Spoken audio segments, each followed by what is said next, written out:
Welcome everybody. So today I'm going to rank all of the ghost faces from Scream all the way to Scream 7. Now this is of course my personal ranking, my personal opinion of the ghost faces, to which we have 15 of them across 7 movies. So comment down below what your ghost faces would be, if you agree with me, disagree with me. And now let's talk about all the ghost faces. The worst ghost face of the franchise, on technicality, has to go to Carl Gibbs. Carl Gibbs was the first Ghostface revealed in Scream 7. Now, we don't know really anything about him because he attacked Sydney's family and, quite frankly, gets run over by Gail in the car, which was funny, gets revealed, and we just find out that he was a patient in a facility, and that's all we ever know about him. And we don't have much screen time with the others, but on technicality, and assuming he shares the same motivation as the other two, because they all kind of share motivation this time around, still will get you there. So number 15, Carl Gibbs. At number 14, I have Jessica. Jessica was the neighbor of Sydney in Scream 7, and she was the most obvious of all of them, I will say that.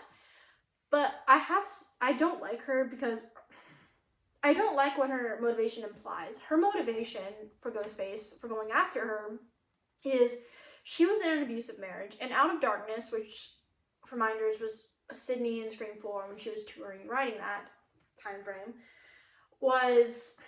helped her get out of her abusive marriage. And when she kind of disappeared, she was upset, and she just wanted to make Tatum like a Sydney survivor girl, like a final girl, by killing Sydney in front of Tatum to make her like Sydney.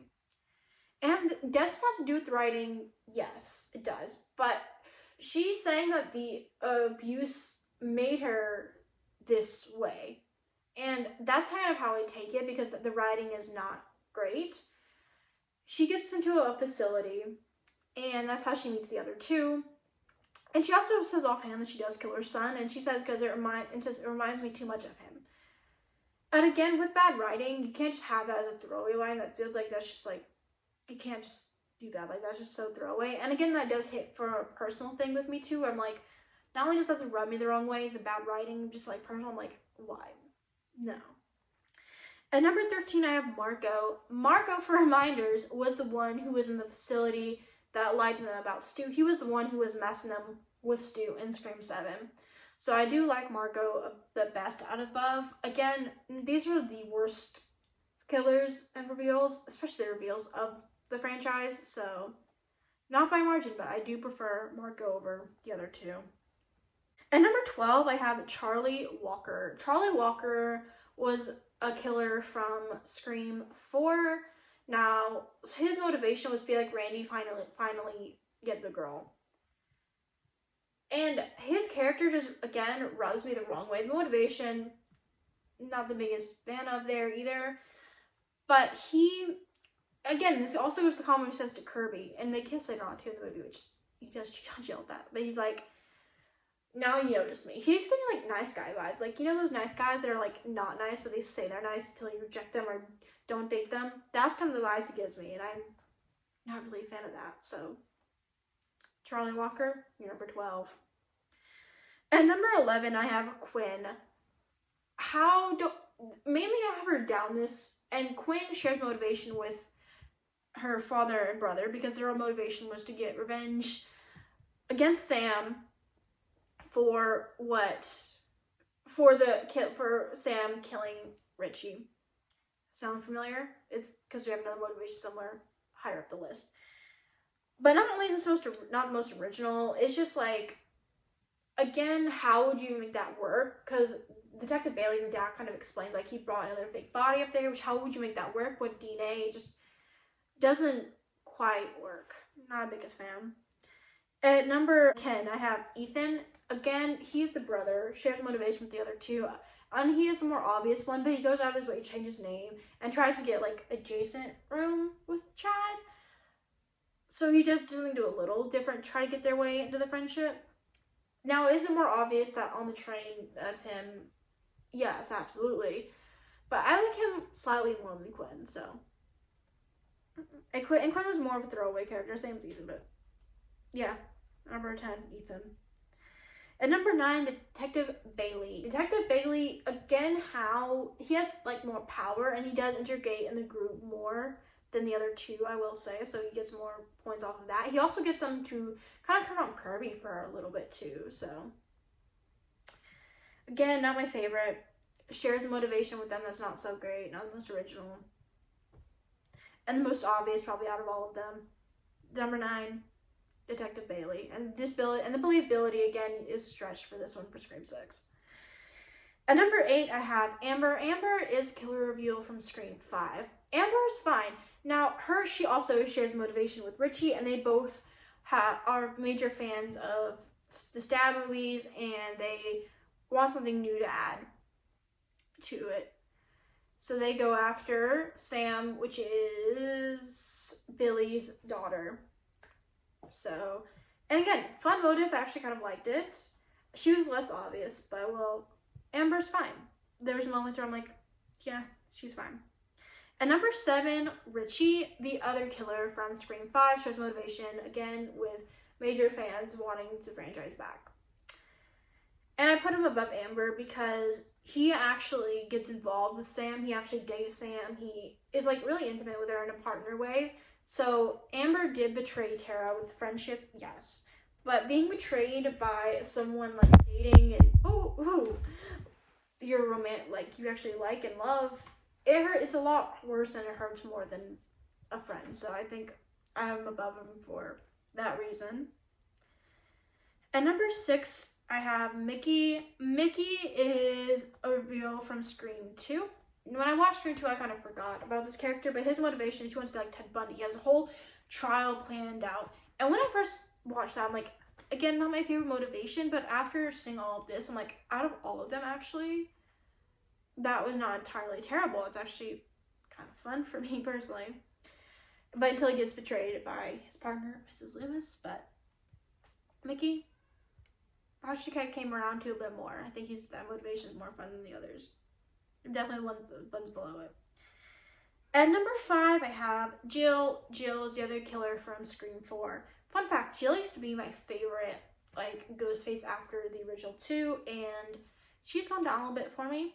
But her motivation, which is more prevalent than it was now, was how else am I supposed to be famous? She wants to be like a soul survivor famous like on the internet. And that is something that was around back then. That is a lot more apparent today. I think that aged motivation-wise very well. I think having her be related to singing like that was fun. And the scene where she actually like goes to injure herself, honestly, she goes for it. I really think she should have gotten away with it. Now, after the hospital when she tried to cover herself, I'm like, come on, girl. You can't really, but I thought that was really fun. I really wish she got away with it, because she wouldn't probably hire for me. But I think she was definitely a really fun Ghostface, although not my favorite anymore, but still fun. And number 4, Roman Bridges. He was the only Ghostface that didn't have any partners, him by himself. He was in Scream 3, and although Scream 3 is the probably most forgettable movie of the Scream franchise, as Ghostface, not only is he Sidney's brother, but he full on started it all. Like, he was the one who told Billy about the tape with his mom and started the whole thing. And goes after Sidney like that, kind of draws her in, which is crazy. Because his mom, he went to Sidney's mom, and she was like, no, I don't want anything to do with you. So he goes after Sidney for that. Again, not the most amazing reveal, but as a Ghostface, he's pretty cool. At number 3, Mrs. Loomis, the other reveal in Scream 2. Now, when you saw that movie, and I saw it rewatch, I didn't remember much. I remember she was a killer, but I forgot what she looked like. So when she came in as the reporter and said, I'm Mrs. Loomis, I'm like, oh, I was actually kind of surprised again. And her motivation, as she said it, is sweet revenge. Now, this is very similar to another motivation when it came to Scream 6, so again, not most original motivation here, but I think Miss Loomis does a better job at it. I think college campus is also a more fun setting. So I gotta say, Mrs. Loomis, solid killer, solid reveal, and a very good way to kind of put that as for motivation. Very fun. I think that was a very fun thing to do. And number 2, I have Stu Macher. Again, one of the iconic 2. I think he's fun. I like him. He is, of course, for the movies. He's a really big fan of movies, and he does it that way. But and again, I got a chance to meet the actor who plays Stu Macher and Billy Loomis a couple of years ago at one of the conventions I went to, and they were really fun to talk to. Can't remember who. Yeah, no, it was the actor who played Billy Loomis, actually. That there was like no one in line at the booth. We actually talked for a few minutes. He was actually really nice to meet. So yeah, I got to meet him. That was cool. But as a killer, I think he's fun. Stu, I think he's fun. Stu's fun. But I have my number 1 is Billy Loomis. I have Billy Loomis as number 1 because when you think about what he did to Sydney, and this is actually talked about in Scream 7, not covered well, but he was Sydney's boyfriend. He was actively cheating on her, as she finds out later on. And he sleeps with her for the first time, kind of taking that away from her when she's hesitant to begin with. So he takes a lot from her and then reveals he's the bad one, which is it's a worse betrayal than it being Stu. So I have him at number 1 because he does more damage psychologically as a Ghostface than Stu. And again, I did get to meet the actor who played him, and he was actually talked to him for a few minutes. He was really nice to meet. So comment, and I also have Matthew Leonard. I might put pictures on the screen, I don't know. So comment down below what you think of these killers. Would you rank them? How would you rank them? What's your favorite? What's your least favorite? Do you disagree with any of these rankings? And do you prefer the new era motivations or the old era motivations? Comment down below, and I'll see you guys soon because this is going to be the last Scream-related video for now.